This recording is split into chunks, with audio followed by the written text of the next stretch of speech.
Welcome back everyone to Data Science for Kids. So today we're going to be talking about variables. So a variable is a place where we're going to store a value in memory inside of our computer that we're going to want to use later on in our program.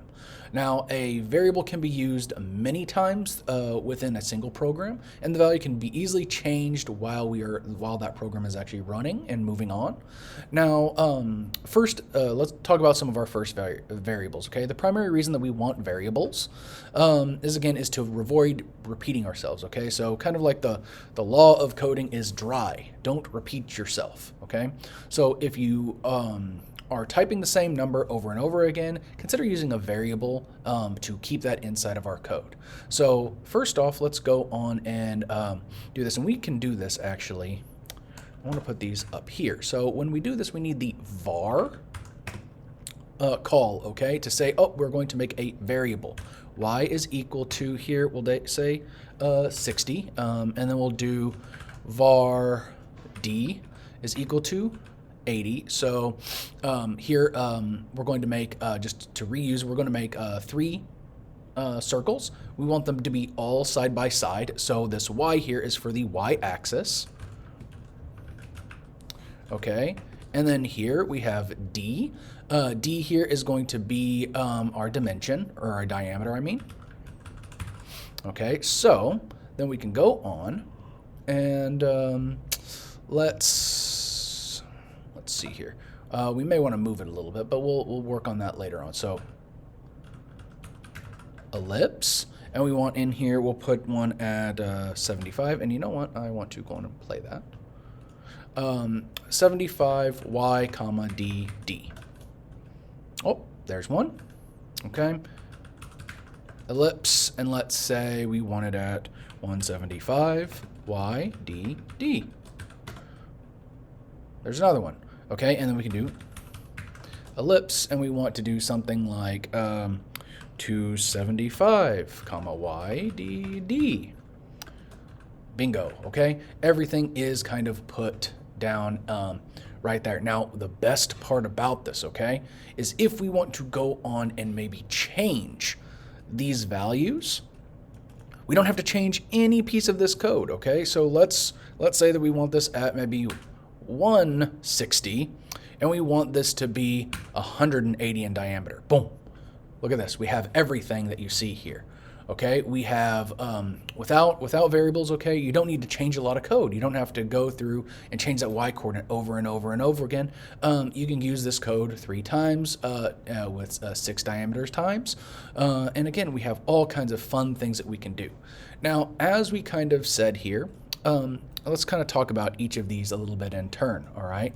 So first off, this var, okay, and in here is to declare a variable. Variables must be declared, okay, before they are used. So when declaring a variable, we use the var, okay, to indicate the creation of a new variable. And again, it's going to be followed by the name.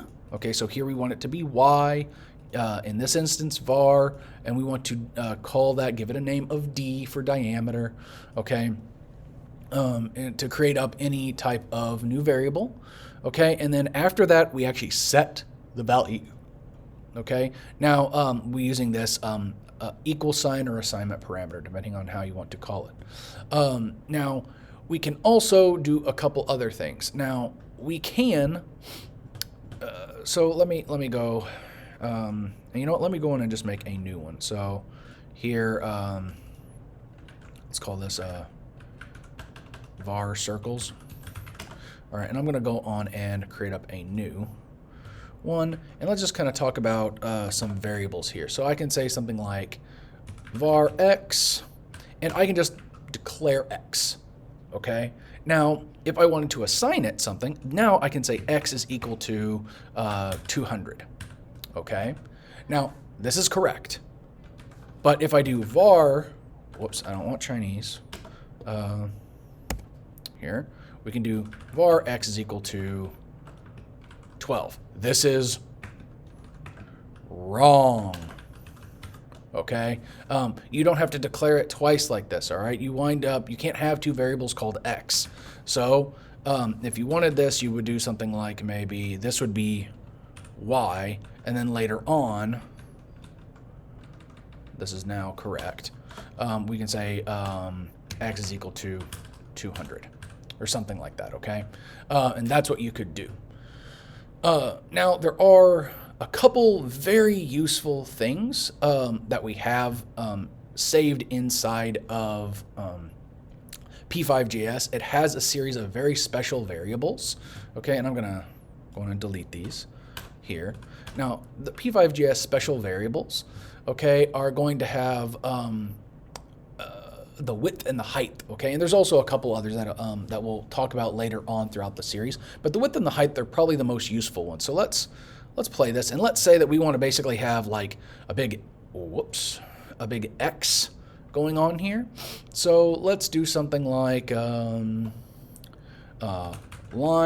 0, 0, width, height. Oh, perfect, right? And then we can do something like line width 0, 0, height. Excuse me.